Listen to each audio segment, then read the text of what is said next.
Well, good morning there. It's Dr. Brian McKay, not just a chiropractor, Stamford, Darien, Norwalk, and Canaan. All right, what do we got on tap for today? Got on tap today, very interesting one, especially if you have shoulder pain. And the term we're going to describe and work on today is called frozen shoulder. Frozen shoulder can also be called adhesive capsulitis. I guess if you're billing an insurance company, you have to have a nice fancy code name if you're going to get them to reimburse you. Anyhow, topic for another day. So if you have a shoulder that's stiff, won't move, limiting your range of motion, causing pain, it might be starting again, frozen shoulder syndrome. And what happens is, left untreated, this gets really bad. People are unable to move their arms, and it really becomes quite a painful thing. And a lot of times, like a cortisone injection, you think is going to work, and not a big fan of cortisone injections. They do destroy the joint, and they're pretty freely distributed. So uh, if you absolutely need it, well, then you get it, but try not to get too many cortisone shots because it does destroy your joints. 3 is the kind of the max that you would want to have. And so right now is very okay. Physical therapy, exercises, medication to reduce inflammation. We talked about steroids, and in severe cases, surgery. Well, many painful cases of frozen shoulder can be helped with a procedure called trigenics. Now, trigenics is a soft tissue technique that identifies within the muscles a certain nerve called a muscle spindle cell, and in the tendon, a Golgi tendon organ. So those are two things that trigenics seems to work with. Now, the importance of these two particular nerve receptors is that they they help inhibit pain when they're properly flowing freely to the spinal column.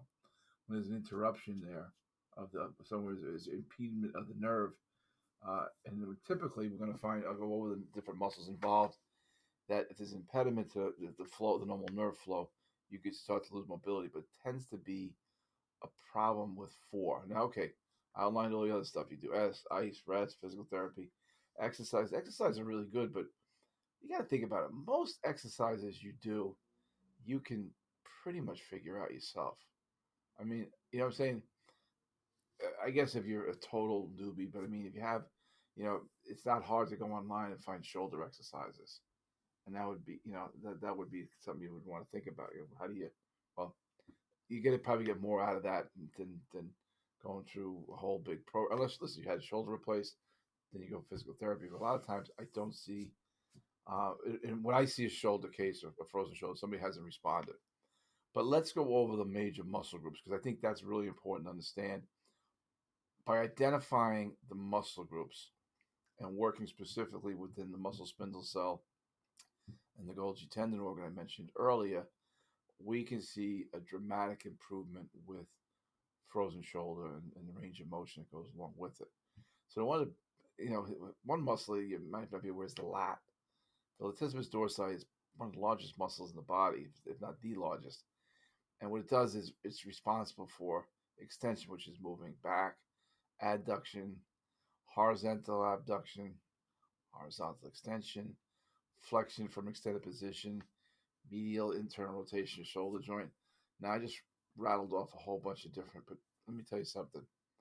This is a game changer when you work the lat. Okay, it's a it's a huge game changer. As a matter of fact, I have to study the lat today for a program I'm doing elsewhere. All right, so the latissimus dorsi. If you go up underneath your, especially on the shoulder, it's like behind the back. All right, but it goes all the way. It kind of attaches the top of your back all the way down to the spinal, the L5 area. It's a huge player when it comes to frozen shoulder, at least the frozen shoulders I see. The next one is going to be the deltoid. And the deltoid is a huge, what it does is it's actually 3 heads. You have the medial, anterior, posterior head. And the deltoid is often involved with frozen shoulder because it's like that cap. Like if you pat yourself on the shoulder, right at the top of the arm, you can see it. and that's responsible for shoulder abduction, which is moving the arm closer, or the shoulder closer to the body, flexion and extension. And here's the interesting thing is muscles have an agonistic and antagonistic relationship. The interesting thing here is the deltoid muscle has an antagonistic relationship with the latissimus dorsi. So if one goes out of place, guess what? You're gonna have another one go out of place. So hopefully you get in the picture here, and then by identifying these key muscles and correcting what we call the imbalances or the lack of nerve flow from the Golgi tendon organs of the muscle spindle cells. So another one is the supraspinatus. Supraspinatus is kind of like if you reach back over, say you take your right hand and you reach over and you grab your shoulder closer to the neck, or halfway between where the arm goes in and where you know, so that's the big part of it. So the supraspinatus is a big muscle, and it's the below is the infraspinatus. But when it comes to having an issue, this is a real those muscles are so important to work. Okay, they're vital to work. And then when you have a supraspinatus and subscapularis, these are the muscles, like one's above the scapula and one's in front of the scapula, and they're powerful muscles. And it comes down to basically again subscapularis, supraspinatus, deltoid, and lat. And if you get those muscles to work in conjunction with each other, you're going to have a much better time of moving that arm and reducing the incidence of frozen shoulder. This is one of those things it's so amazing to see someone who can't move their arm or has not been able to move their arm quite some time. All of a sudden, boom, they're moving the arm really, really, really well.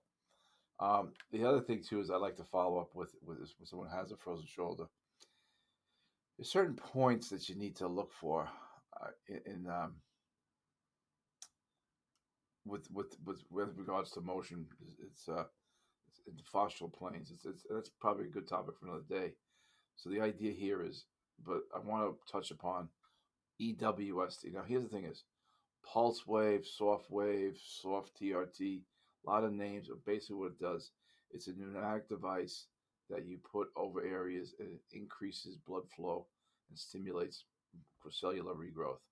So if you have a scar tissue, say you've had a frozen shoulder for a long period of time, well, when you get the darn thing resolved, there's going to be scar tissue. You got to break that scar tissue up so that the shoulder doesn't go right back to where it was, like it prunes out again, like a muscle, or like your hands get if you've been in the water too long. So very important to follow up resolving the major muscle groups: the lat, the delt, subscap, and the delts. So you have those muscles all have to get addressed. I'm sorry, it's subscapularis. I apologize. So the idea here is you work those muscles first, get them all working properly. There's a balance there. There's not many things holding your arm inside. You have ligaments and the muscles that overlap, keeping your arm, the head of the humerus, into the shoulder. So that's where the trigenics comes in. You rebalance it. You do some exercise, and you can do a lot of these exercises at home instead of paying to come into my office to do it. But I mean, think about you do shoulder presses. You can do push-ups. There's a whole host of things you can do to stimulate that after we rebalance the four major muscles, okay, deltoid, subscapularis, the lat, and the supraspinatus. And then after that, the shockwave therapy. Shockwave is not the greatest name for it, but it really describes it. Doesn't really hurt. It's just like a light pinch at best. And what it does is it increases blood flow to the area through a process called angiogenesis. Again, topic for another day. All right, listen, Dr. Brian McKay talking to you today about frozen shoulder, aka adhesive capsulitis. Have a great day.